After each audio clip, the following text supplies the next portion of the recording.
भारत माता की धन्यवाद।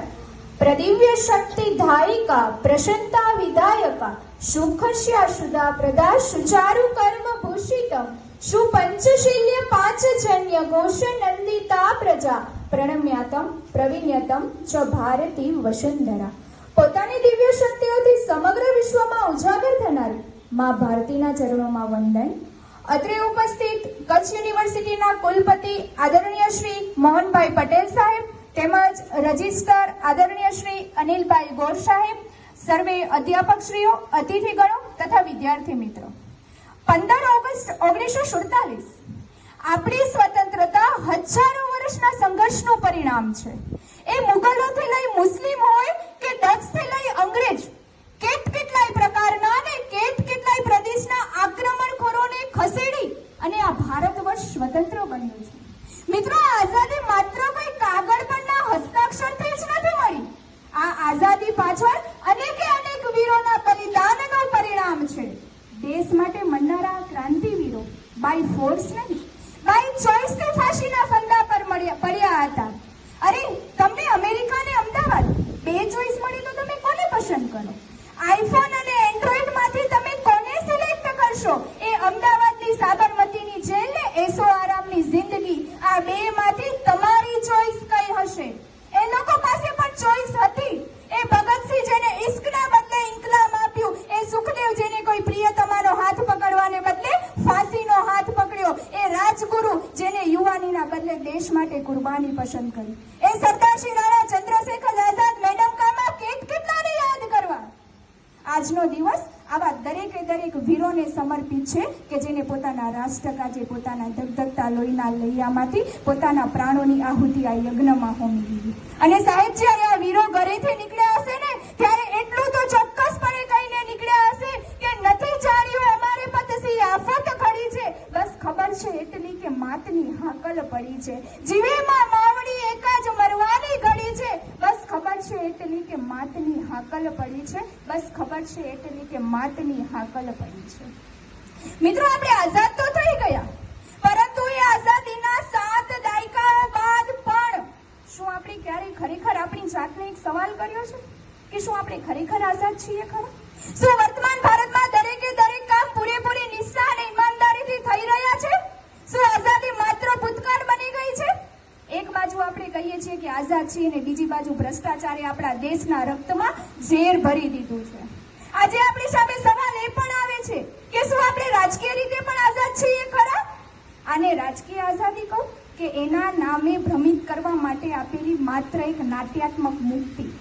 સાંભળવામાં તમને થોડું અજીબ લાગશે, પરંતુ શું ખરા અર્થમાં આપણા લોકતંત્રની તાકાત એ દેશના દરેક જનતા સુધી પહોંચે છે ખરી? અંગ્રેજો ગયા, આઝાદ થયા અને નેતાઓ આવ્યા, પણ શું મિત્રો માત્ર શાસકો બદલાવાથી આજે પણ ખરેખર આપણે સ્વતંત્ર થયા છીએ ખરા? આઝાદીનો જશ્ન તો ચોક્કસથી મનાવવો જોઈએ, પરંતુ તે સમયે આપણે આપણી જવાબદારી પણ જાણવી જોઈએ। માત્ર આ તિરંગો લહેરાવીને, ભાષણો કરી અને નારાઓ લગાવીને શું સાચો આઝાદીનો આનંદ માણી શકાય છે? નહીં। સાચો આઝાદીનો આનંદ તો ત્યારે જ માણીશું જ્યારે દેશની દરેક જનતા પૂરેપૂરી નિષ્ઠાથી દેશના વિકાસમાં પોતાનું યોગદાન આપશે। ભારત, આ આપણું એ ભારત છે કે જેની આત્મા મજબૂત છે, જેનું ભવિષ્ય ઉજ્જવળ છે ને જેનો યુવા જાગૃત છે, પરંતુ છતાંય આપણા દેશને આત્મનિર્ભર બનાવવા માટે આપણી સામે એક મહાન પડકાર ઉભો છે। સૂક્ષ્મ રીતે વિચારી શકાય કે શું આજના સમયમાં આપણે ક્યાંક ને ક્યાંક સોશિયલ મીડિયા અને મોબાઈલના તો ગુલામ નથી થઈ ગયા ને? જો તમે કહેતા હોય કે મોબાઈલ એ આપણા લોકતંત્રનો ચોથો આધાર સ્તંભ છે, તો એના માટે થોડું સભાન થઈ અને પ્રમાણભૂત માહિતી મેળવવા શીખવું પડશે। આજનો યુવા જે પોતાના જ્ઞાનને ગૂગલમાં શોધી રહ્યો છે, સોશિયલ મીડિયાના માધ્યમથી પોતાનું સ્ટેટસ અપડેટ કરી રહ્યો છે, પરંતુ એ જ યુવા ક્યાંક ને ક્યાંક આપણી ભારતીય સંસ્કૃતિ અને આપણા ભારતીય સંસ્કારોને અપડેટ કરવાનું ભૂલી ગયો છે। મિત્રો, જેને આપણને સામાજિક દરજ્જો આપ્યો છે, દીન દુખિયાની વાત કરતી, સમર્પણની વાત કરતી, વૈશ્વ કુટુંબની વાત કરતી આ દૈદિત્યમાન સંસ્કૃતિના આપણે સૌ વાહકો છીએ એવો આજનો યુવાધન ભૂલી ગયો છે।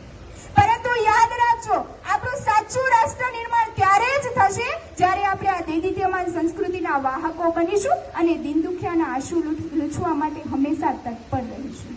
દેશમાં મહિલાઓની પૂજા નહીં પરંતુ મહિલાઓ સાથે સમાન વર્તન કરવામાં આવશે ને ત્યારે કહીશું કે રાષ્ટ્રનું નિર્માણ થયું છે. સ્વચ્છતા અભિયાનમાં માત્ર સરકાર નહીં પરંતુ અહીં ઉભેલી દરેક વ્યક્તિ સ્વસ્થ ભારત જ્યારે દિલથી અપનાવશે ને ત્યારે ગર્વ સાથે કહી શકીશું કે રાષ્ટ્રનું નિર્માણ થયું છે. સાચી દેશભક્તિ ત્યારે જ કહેવાશે જ્યારે મુસીબતોમાં ફસાયેલા લોકોનો વિડીયો ઉતારીને લાઈક વધારવાને બદલે સાચો માનવ ધર્મ અપનાવી અને મદદ કરવામાં આવશે. ગરીબોના બાળકો માત્ર મધ્યાહન ભોજન માટે નહીં પરંતુ ઉચ્ચ શિક્ષણ મેળવવા જ્યારે શાળાઓમાં પગ મૂકશે ને ત્યારે કહી શકીશું કે રાષ્ટ્રનું નિર્માણ થયું છે. મિત્રો, આઝાદીનો અવસર એ માત્ર કોઈ ઉત્સવ નથી, એક સંકલ્પ છે. આપણા પ્રધાનમંત્રી શ્રી નરેન્દ્ર મોદીજીનું આહવાન 2047 સુધી આપણા ભારતને વિશ્વના સૌથી વિકસિત દેશોમાંનું એક સ્થાન, આપણે આપણા ભારતને આર્થિક રીતે મજબૂત, વૈજ્ઞાનિક રીતે આગળ અને માનવતાના મંચ પર અગ્રીમ સ્થાન આપવાનું છે. અને વિશ્વમાં સમર્થન મેળવવા વિખરાયેલા ટુકડાઓની જેમ નહીં, એક સંયુક્ત રાષ્ટ્રની જેમ આગળ વધવું પડશે. એટલે જ કદાચ અટલજી કહે છે કે ये भारत सिर्फ जमीन का टुकड़ा नहीं, जीता जागता राष्ट्र पुरुष है. ये वंदन की धरती है, ये अभिनंदन की धरती है, ये अर्पण की धरती है, ये तर्पण की धरती है. इसकी नदी नदी हमारे लिए गंगा है, इसका कंकर कंकर हमारे लिए शंकर है. हम जिएंगे तो इस भारत के लिए, हम मरेंगे तो इस भारत के लिए. और मरने के बाद भी गंगा में बहती हुई हमारी अस्थियों को कोई कान लगाकर सुनेगा तो सिर्फ एक ही आवाज आएगी, भारत माता की जय, भारत माता की जय. Thank you.